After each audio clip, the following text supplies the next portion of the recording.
So today's webinar has gone through a little bit of a metamorphosis. It started out in the very first newsletter. I said, okay, we're going to work on the tongue and some different things, and they're very short. And then the next webinar, it morphed a bit to include everything else. And then in the next newsletter, we're really including the genitalia for the women, the clitoris, and for the men, the erectile tissue of the penis.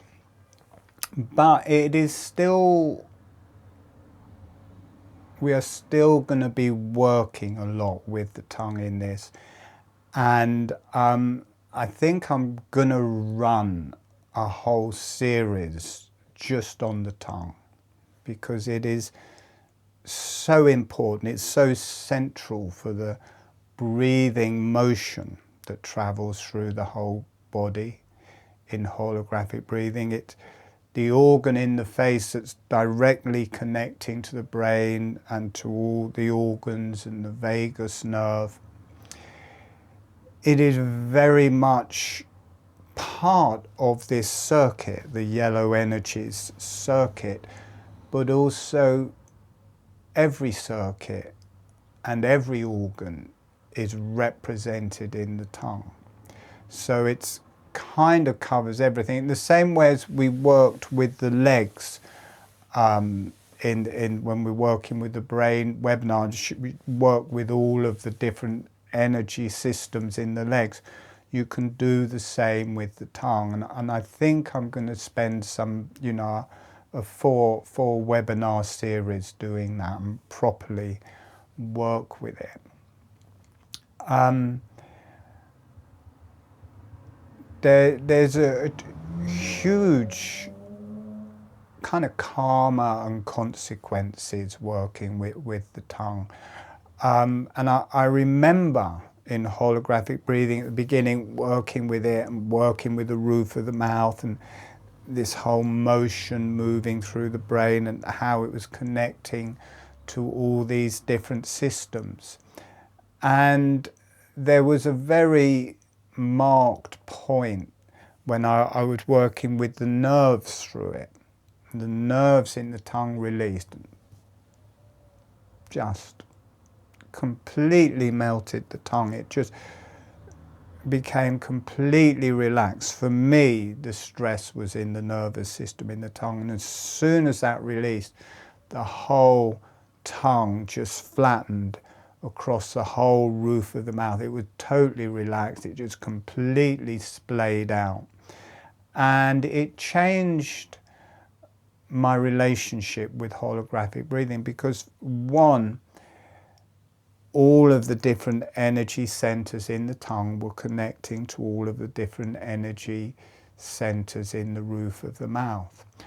Also, on the moving breath through the whole body, because the tongue was so relaxed and completely spread over the whole roof of the mouth with room to spare, really, it enhanced that whole motion.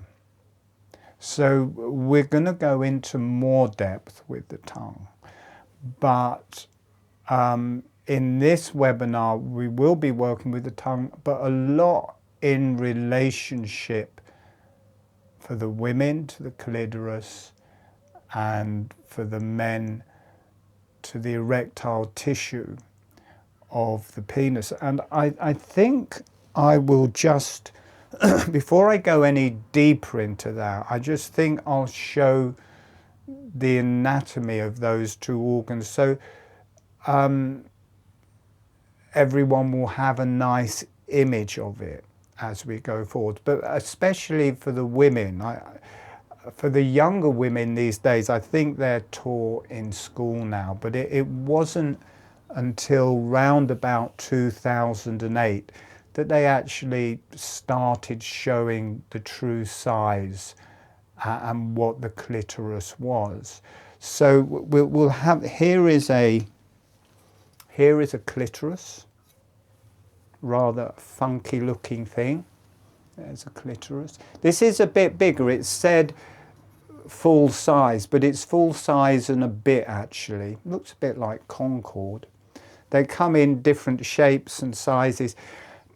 You know, because no one knows what this is, because there was a women's party going on, and I just bought it, and one of them said, well, what have you been doing? And I said, well, I've been playing with my clitoris. And they all laughed, and so I brought it in for them. And none of them actually knew what it was. So I left it for them to play with.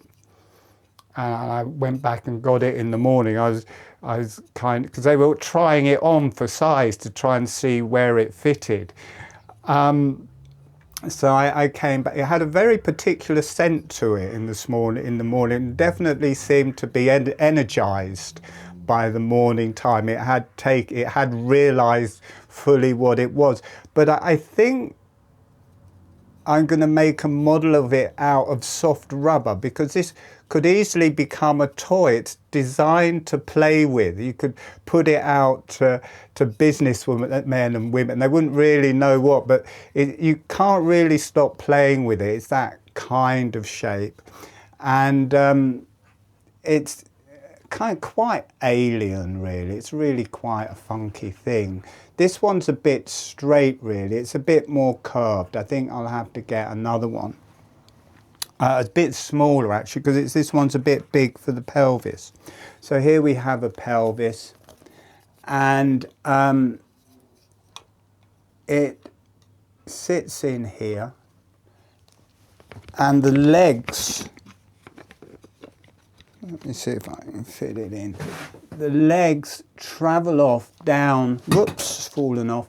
The legs come down to the sit bones here, and then the bulbs of the clitoris. They're called the bulbs of the vestibule, but actually they're the bulbs of the clitoris, because it's one organ. In a way, in the anatomy books and in science, they made it into tiny little thing, and then they divided it into two organs, which kind of completely disempowered kind of part of women's sexuality, really.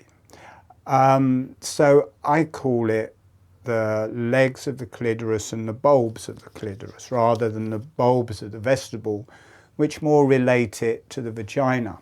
But the legs travel down to the sit bones there. The bulbs come around either side of the vagina, and it's made of erectile tissue, the same as the penis. And it's apparently a very pleasurable organ. I almost said orgasm. It's a pleasurable orgasm, that organ. So that's what the clitoris looks like. Oops, it's got a bit of... There we have a clitoris and the bulbs of the clitoris. This is of an Amazonian woman. It did say it was the correct size, but I think it's a centimetre too long. Okay, and for the men, not all men know that you've got this bit which does the work and you can see, but the same thing for men. It comes inside centrally, but then splits. The erectile tissue comes off and does the same as the clitoris. It travels down the sides of these bones, right down almost to the sit bone. So within the pelvis is very similar, and then it extends forwards. And the base energy for both the clitoris and the penis is more towards the back. That's like the hara to it. And then as you come forwards more centrally, this is more the heart. And then for the men, the bit coming forwards, and for the women, the head of the clitoris here is more the higher energies, the brain and the connection to the higher self there. And right into, on top of the clitoris, you've got the glands of the clitoris, which is actually part of the fire energy circuit. And then for the men, you've got on top of the head of the penis is the glands for the penis, or the head of the penis, which again is part of the fire circuit. Let me actually show that so we can see it. Oops. There we go. Oh, look. Here we have, this book is from the early 90s. Here we have, can you see the tiny little clitoris they put there? They've got the bulb of the vestibule, and again quite withered, coming down here, and the tiny little clitoris with no legs. But in reality, the legs come all the way down this bone. These bulbs are really filled out. So that is how it was depicted in science. And also, I'm not sure whether it was Jung or Freud or somebody, one of those big people whose names I can't even say a lot of the time, had a whole theory. Not only the scientists painted it as this tiny little thing, and then the psychologists or whoever followed the main psychologist, his image of the clitoris was that it was a smaller version of the penis, and so women had inferiority complex. They really wanted a penis because it was much bigger. But in reality, this is the same size, and with the bulbs of the vestibule, it's probably a bit bigger, to be honest. So, you know, so there was this whole mindset. And also there was another thing that came from one of these main psychologists, is that a clitoral orgasm was very surface. You don't want to really bother with that. Vaginal, the much deeper vaginal orgasms, they're the ones that count. So this organ has had a rough time. And I know I'm a man, but I try and put it right. At least for the people here. Big organ, really good fun. Stand up for your clitoris.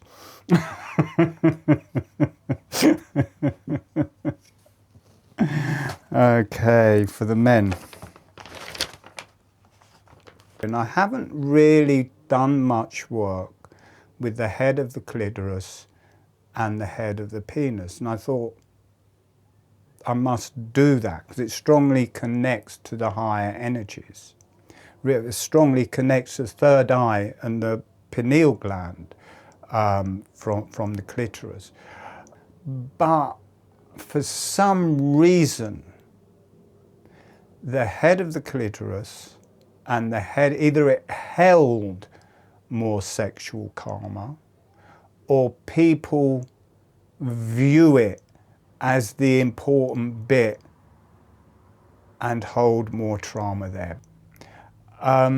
So when we work with the end of it, it does have this higher connection, but don't be surprised if you know, I think everybody, even if you don't, you know, even if you've had wonderful parents, wonderful love life, all of that, in the history of our race,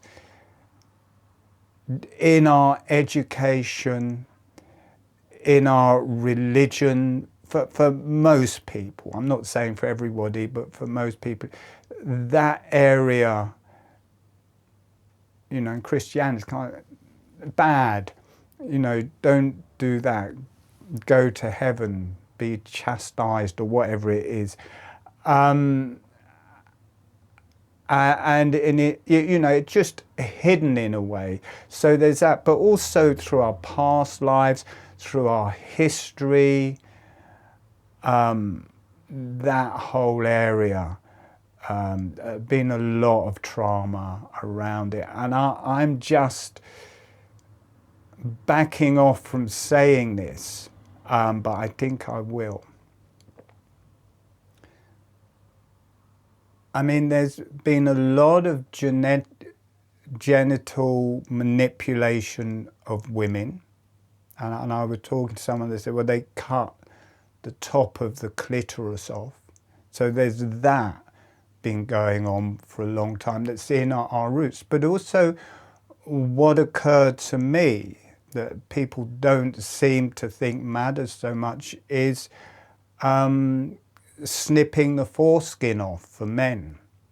She's, I think, done at 6 months of age without anaesthetic.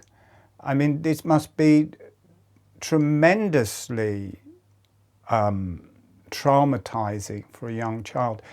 But also working with the head of the penis and the head of the clitoris, you've got 3. Okay, sorry, I'm just reading the thing. I don't know why we do that.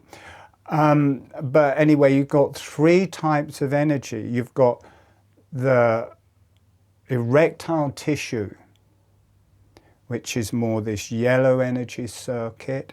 You've got the glans, or the head of the penis, and the soft tissue on the clitoris. This is the fire energy circuit, more to do with the testes and ovaries and prostate. And you've got the blue energy circuit, and in the women, or in the men, this is and women, this is the urethra. And in the women, it's the lips of the vagina. And in the men, it's the foreskin.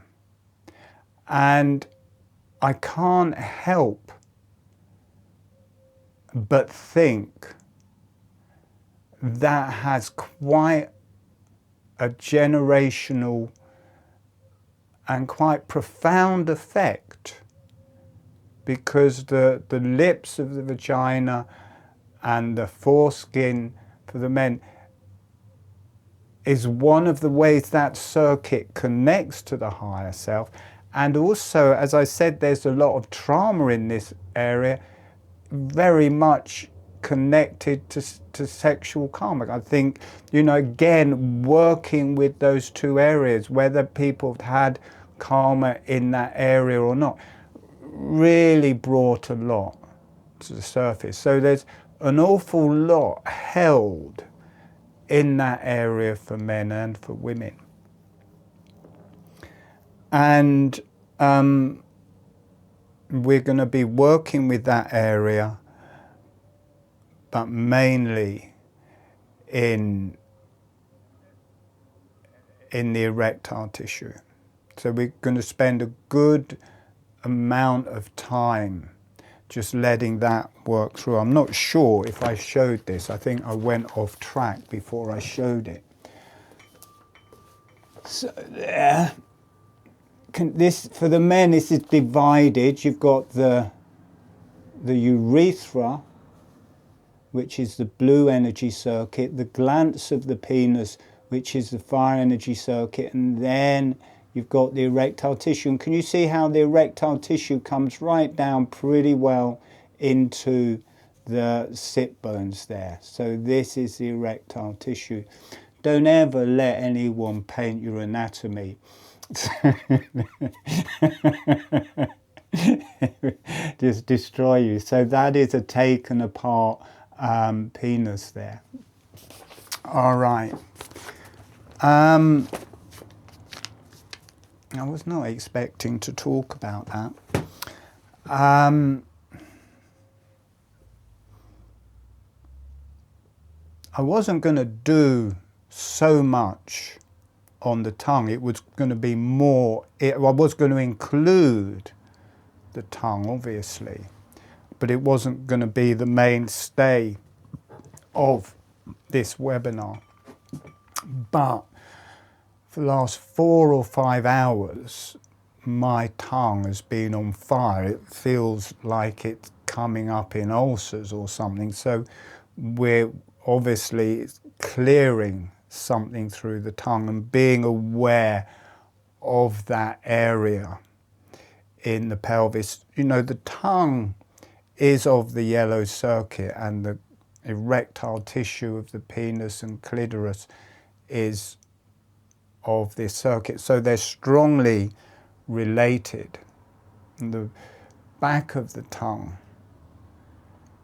to do with the deeper, more grounded energies. The middle of the tongue is more heart-based, and the tip of the tongue is more the connection to the higher self. So the clitoris and penis can relate into the tongue in the same way, and you can heal those organs together. And what occurred to me when I was first doing holographic breathing and working with the tongue a lot and clearing it, I think a lot of trauma has gone into the nerves of the tongue. That was a big release for me, with the nerves releasing. And I think these continual dental injections, I think they have quite a strong effect through the tongue, because they're right into the nerves or close to the nerves and deadening the nerves. And just talking about, I can feel it through my tongue, that's had quite a big effect on society. I think the different things that have happened to women, I can't help but thinking cutting the foreskin has had a big effect on mankind. I'm sure even if that's happened to you, you can still clear it. You know, you can, even organs that have been taken out, you can still work with that organ energetically.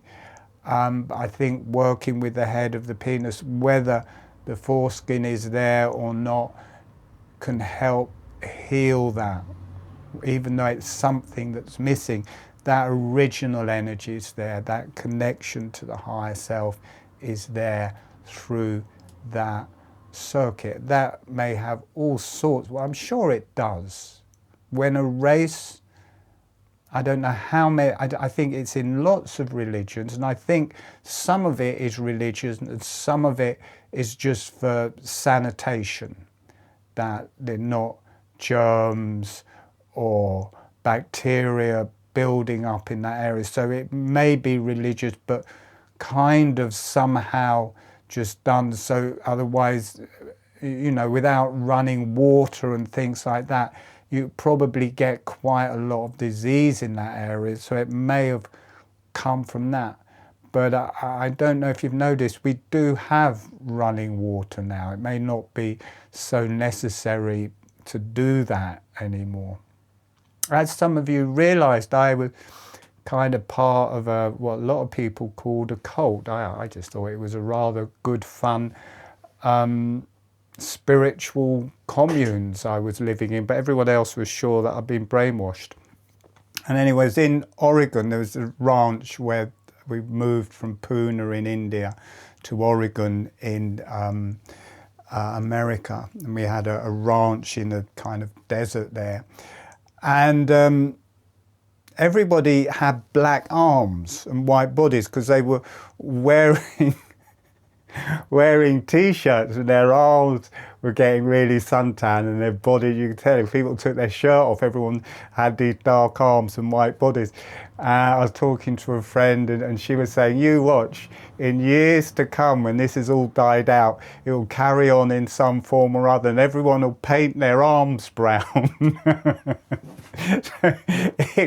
Things carry on, the weirdest things, you know, that may have come from a perfectly innocent thing get carried on as a dogma. Anyway, I definitely got off the track there. Let's, we're going to work with this potent energy in the pelvis, and that is the fire, or the, well, it's not the fire, so but that is the potency that feeds the body. So you can see it's important to bring the karma to the surface, because it's not just in us, it's historic, it's globally, it's in the psyche of the world, so that we can allow the energies to properly move through that. And then when you have that potency, that can rise up in a healing way through the body. It's no good, well, some people might find it good, just I'm connecting to God and sex is bad. I'm pristine. I'm just meditating and communicating and listening to God.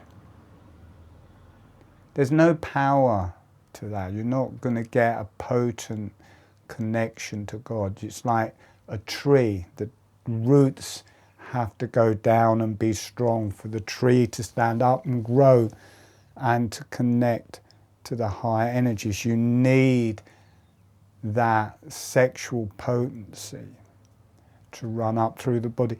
And the stronger that is, the stronger your connection up into the higher self.